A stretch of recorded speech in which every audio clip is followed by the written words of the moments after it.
The one where you said you learned since you stepped away, the tremendous plan that it takes to be able to enjoy it. Can you pull the curtain back a little bit there on maybe an instance or just one of several things that you're speaking directly to there? I don't want you to give away your plan because I know you got a big future here, but can you pull back the curtain a little bit for us? Yeah, my future's right here now in front of you guys. Well, I'll tell you this. There's not a business person that I've come across, and I've come across a lot of them, a lot of really spectacular people that entrepreneurs and run businesses, and certainly not a football coach that I know that really has a plan for their life. And let me back up here. First of all, every business person I know is a lot like a football coach in terms of how obsessive and thoughtful, and every waking moment is thought about trying to bring their business plan to life, how to build the culture, the environment, the strategy, the execution, how to, to fend off the competition, to get a leg up on the competition. And football coaches are no different. I mean, every way, how do we move this program? How do we move it like, 2 inches a day? How do we get an advantage in the weight room and in the nutrition department and the mental skills department? Like, it's consuming. Like, how do we do this? And so everybody's on the same page there. But out of all those people, and I know they're out there, but I just don't know any, that had a plan for how they wanted their life to go. No matter the arena that they're in. So let's talk about being a CEO or, an entrepreneur, start up a company. It's kind of the same thing. They can be all consuming jobs. And certainly this crazy arena of football and where college football is gone, in left field in a lot of ways. I don't know anybody that has a plan for their life. Like, how do you want your life to go in this arena? Because societal forces are going to make you go a certain way and tell you what's important in your life and try to reward you with these contracts and wins and rankings and money and power and prestige.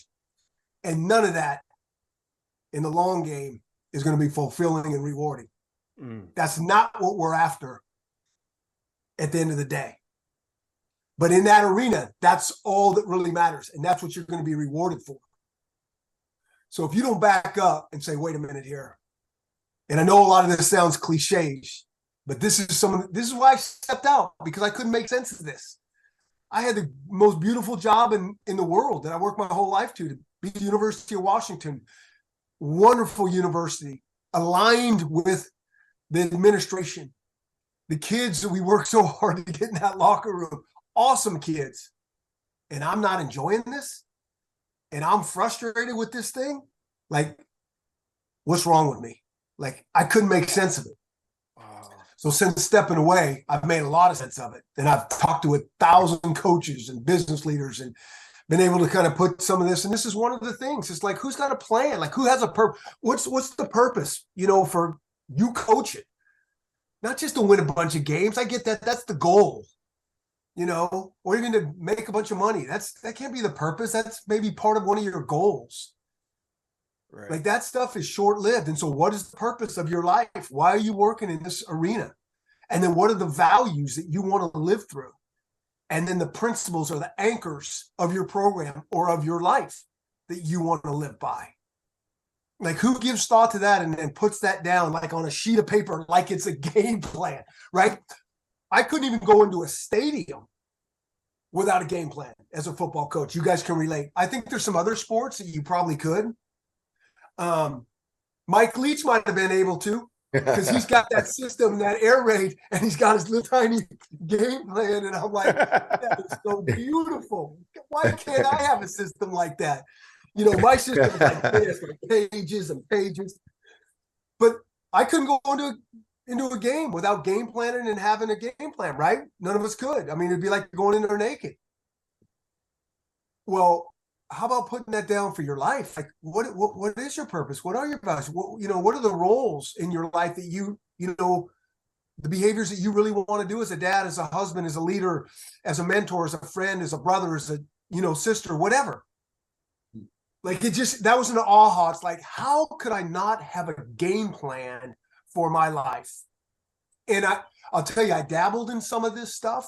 I had, I talked about my purpose. I kind of wrote a letter to myself, like what I want, like a purpose statement, but it wasn't the same as putting a game plan together and then intentionally trying to live through that and build skill, just like we're trying to build skill in our players or with our coaches. And so that's one of the things. It's like, like I look back and I'm like, how could I miss this? Even to get to that, though, you have to recognize that you are more than what you do. Trevor is more than just being the Aggies quarterback and captain. Clint is more than being the Arkansas quarterback. But when you're in it, sword and shield in hand, that loss, the loss got me because I'm a quarterback and we're 0-3. So I am not, you know what I'm saying? That what you're saying, it calls for all of us to recognize you are more than what you do. You're more than what you do, which, man, that's like an out of body recognition. TK, I know you wanted to hop in here, but Coach, that's like gospel right there. That's gospel. Yeah, really neat, Coach. And I want to, and I know you've had many of these conversations, and you don't know me from Adam, but I want to commend you on having that mentality and recognizing that, because I think watching the game from where I sit nowadays, out of ball, I can see a lot of people that I was close to during the game that put on the blinders.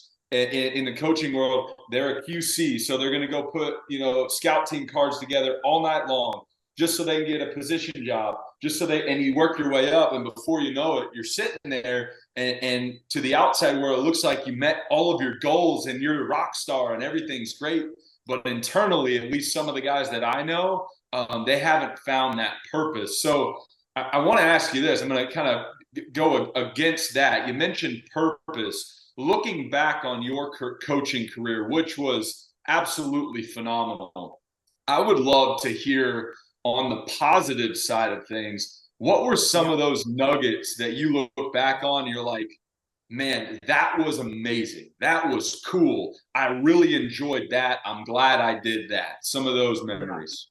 Yeah. And that's a great point, Trevor. Like I don't I don't want to just go down the negative rabbit hole of this is terrible and all these things. But again, it can get that way if we don't really have a plan and intentionally live our life like we're supposed to. And before I go there, I want to go back to what George was talking about.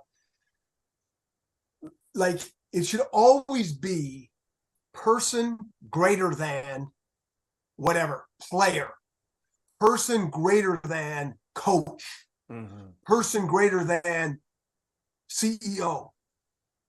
But that's easy for me to sit here and say, because especially in the arena some of these kids are and the coaches are in, at best, it might be person equals coach. Or I should say this, coach equals person, or player equals person.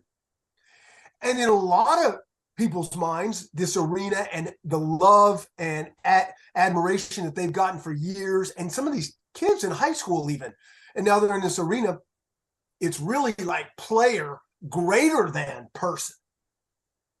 Yeah. Coach greater than person. Like, you might not say those words out loud, but that's really the feeling in our, like, that's what we get rewarded for.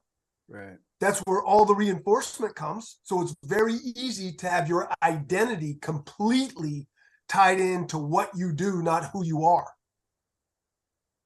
And I've known that for a long time, but I've even gone off the deep end and it's like, hey, no, I'm a coach. That's who I am. That's the person.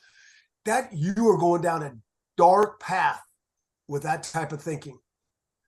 And So yeah, but so sorry about that rant there, Trevor, but I'll go back to yours. I mean, the coolest thing ever is, building your locker room and putting the staff together, and not just the coaching staff, but with the strength staff, with the academic people, with the recruiting staff, and creating alignment.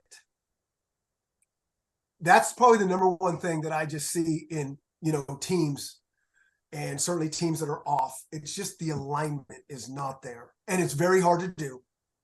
It's an all day, 24-hour, 7 days a week, every day of the year type assignment to create alignment. But when you start doing that and everybody's believing in the same things and bigger than just winning football games, it's pretty cool. And so for me, the heartbeat of our program was always something that I called Built for Life. And it was really just about trying to teach elite life skills, championship work ethic and habits, and, like what an awesome teammate looked like. I mean, it really was that stuff. And it's almost like Trojan horse values, right? So you're using the platform of football to really it's like, this is about ball, but it's really not about ball. It's really about all these things that you think this thing's hard you're doing now. Wow, wait till we get done with this. And, we get out in the real life and you're married and you have kids and this and jobs. And if you can build skill and build a foundation and we're all coaches, right? So it's about fundamentals and techniques. And it's like just a beautiful thing to be able to use that platform of sport, to break down barriers of different cultures and where kids come from. Starting from that is just awesome.